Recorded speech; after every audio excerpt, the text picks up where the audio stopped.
With flood relief efforts ramping up, McDowell County has implemented a hotline for those who need help. And that line is heavily supported by an unlikely group, the youth of McDowell County. Newswatch's very own Michael Leith and Danny Delente stopped by the call center to shed some light on these young, unsung heroes. You know, when they call in, we know exactly what they're needing. That is the sound of calls for help being answered right here in McDowell County.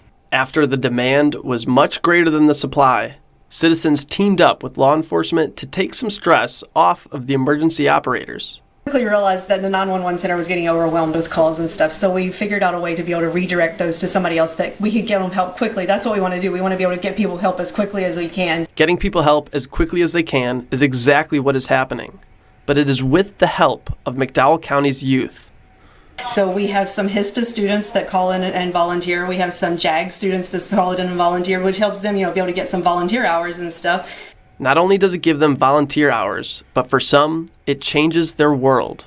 But these are lives, and these are things that actually matter, and that if we weren't there, who do they go to, So, working in 6-hour shifts, these kids take phone calls, organize them on a spreadsheet, then a local police officer reviews that and dispatches assistance. Pretty amazing for a group of kids.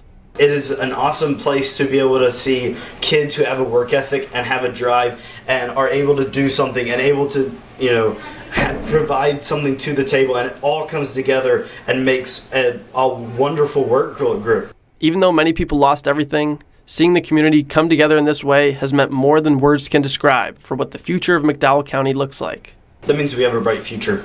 There's the light at the end of the tunnel. There's a little peephole that you see, in just a little mind's eye in that room right there that shows that we can do something and that we aren't just 15-year-old kids. We're actually being able to do something for the community.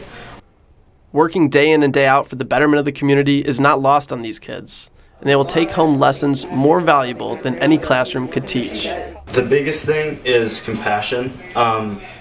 Being able to help somebody, always be ready to help, no matter what is happening. Doesn't matter the person, it doesn't matter if they're 80 years old or if they're 5 years old. In Welch, with Michael Leith, I'm Danny Delante.